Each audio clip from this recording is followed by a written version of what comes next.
Halo, perkenalkan nama saya Setia Muzamuku dengan NIM 8558585657. Pada kesempatan ini saya akan mensimulasikan pembelajaran kelas Raka PKR model 211 dengan mata pelajaran Bahasa Indonesia untuk kelas 4 dan IPA untuk kelas 5. Mari kita saksikan bersama. Selamat pagi anak-anak. Apa kabar hari ini? Tentu anak-anak saya semuanya bertanya, kenapa hari ini gabung dengan kelas 4 dan kelas 5? Tentu anak-anak saya tahu semuanya bahwa guru mata pelajaran pada anak-anak kelas 5 ibunya dalam keadaan sakit.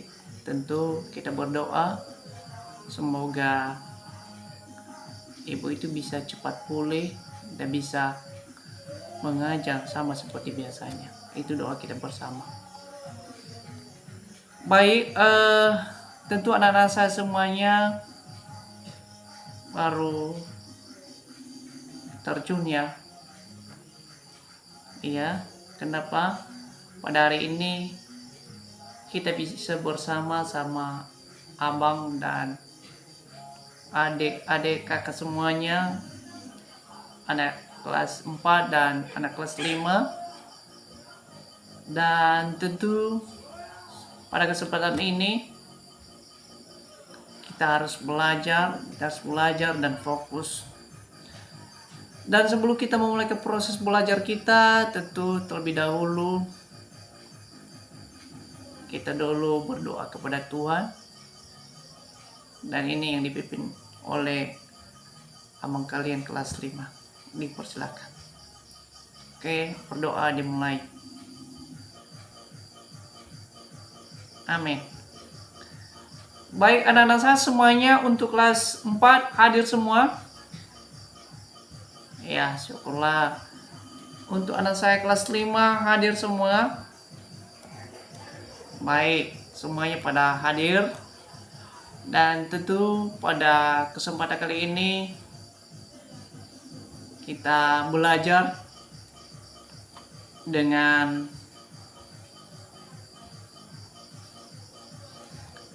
tema untuk kelas 4 yaitu Bahasa Indonesia dengan tema identifikasikan gagasan pokok dalam paragraf.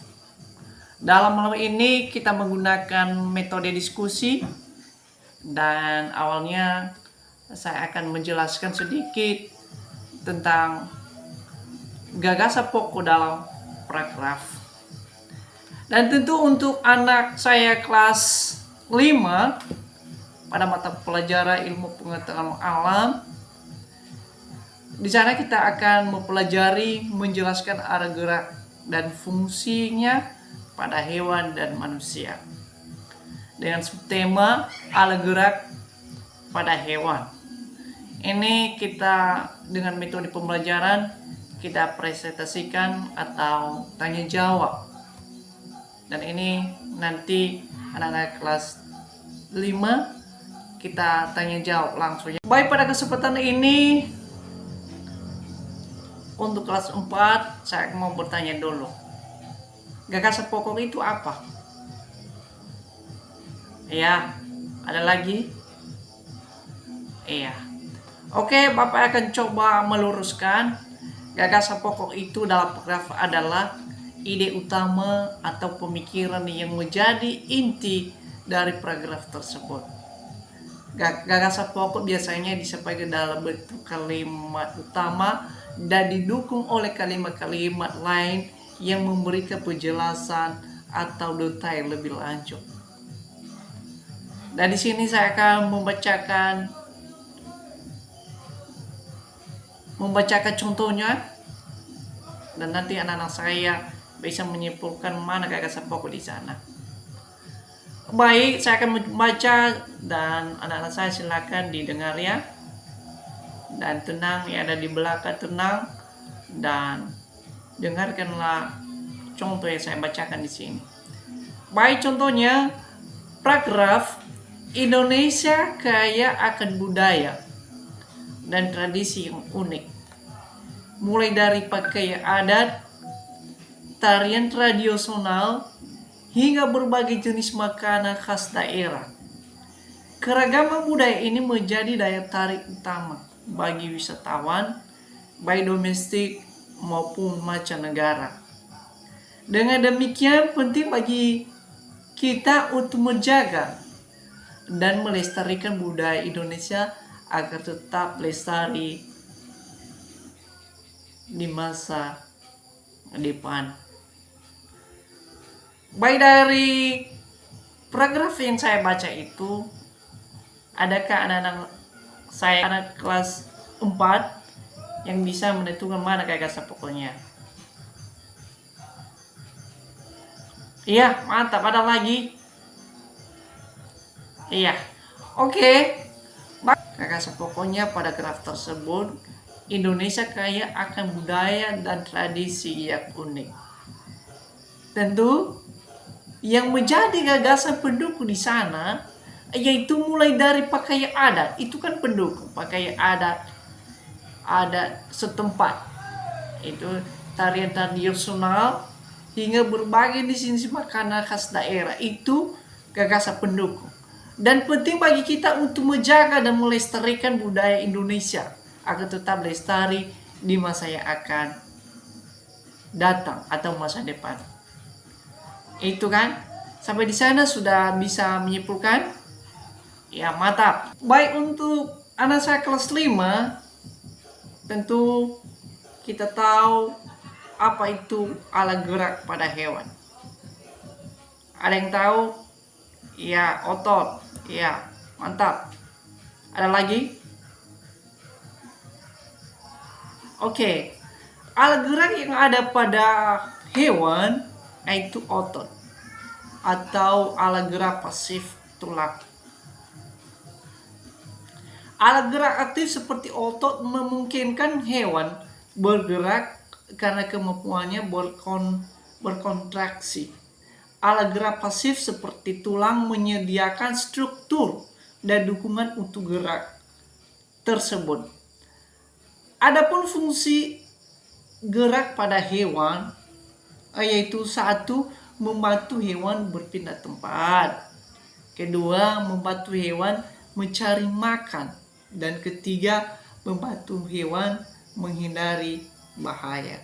Sampai di sana fungsi tentang alat gerak hewan sudah paham semuanya? Dan saya kelas 5, tentu kita akan melanjutkan alat gerak aktif pada manusia. Bapak mau tanya, alat gerak aktif pada manusia apa? Ya, otot. Otot itu adalah gerak aktif karena kemampuannya untuk melakukan kontraksi dan relaksasi. Otot memiliki komposisi sebanyak 40% berat tubuh dan berfungsi untuk menggerakkan tulang. Karena ada bagian otot yang melekat yang disebut dengan tendon. Jaringan otot manusia dari buat serat elastis yang membuat manusia bisa melakukan berbagai macam gerakan. Jika terjadi masalah pada otot, maka manusia akan kesulitan untuk bergerak. Ini penjelasan mengenai alat gerak aktif pada manusia. Dan keduanya alat gerak pasif pada manusia, yaitu tulang. Tulang merupakan salah satu organ dalam sisi gerak pada manusia yang tersusun menjadi rangka.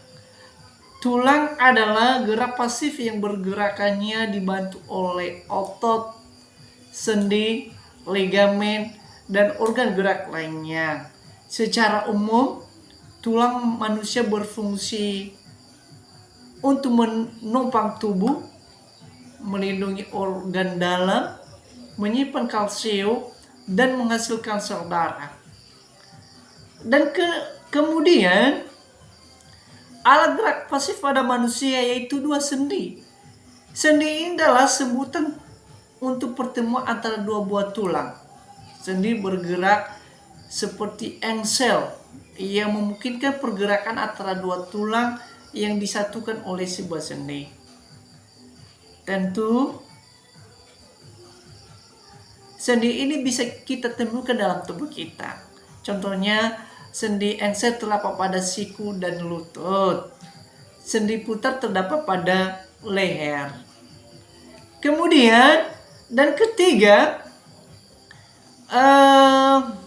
legamen. Legamen ini merupakan alat gerak yang menghubungkan tulang dan berbagai jenis stabilitas sendi. Legamen terbangun atas kolagen dan serat elastis yang kuat. Tentu untuk anak-anak saya kelas 5 sampai di sana penjelasan Bapak sudah bisa dipahami. Ya, syukurlah. Dan untuk anak saya kelas 4 bisa dipahami atau ada pertanyaan? Oke, berhubung gak ada pertanyaan, maka Bapak saya simpulkan dulu. Saya simpulkan, dari awal kita akan mempelajari tadi mengenai gagasan pokok untuk kelas 4. Dan tentu anak-anak saya semuanya sudah bisa menyimpulkan apa yang dimaksud dengan gagasan pokok dalam paragraf, yaitu ide atau pemikiran yang menjadi inti dari paragraf tersebut. Nah, inti dari paragraf tersebut. Tentu tadi kan udah Bapak saya kasih contoh gagasan pokok, dan saya udah membacakan tentang paragraf tadi dan sudah kita tentukan mana di sana gagasan pokok. Dan kemudian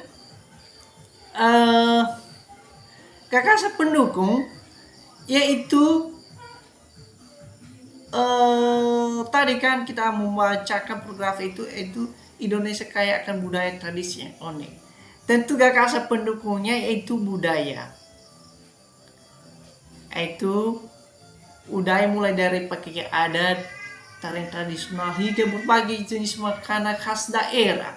Dan penting kita menjaga dan melestarikan budaya Indonesia akan tetap lestari di masa depan yang akan datang. Itu ya. Dan kemudian untuk anak saya kelas 5, tentu tadi kan kita mengenal itu alat gerak hewan dan alat gerak manusia. Dan buat anak-anak saya semuanya, baik untuk kelas 5 dan kelas 6, mari tetap semangat untuk belajar di rumah. Dan jika ada merasa kesulitan nanti, ditanya sama Bapak Guru. Dan mungkin untuk pagi hari ini kita akhiri, dan mari kita bersatu dalam doa. Amin.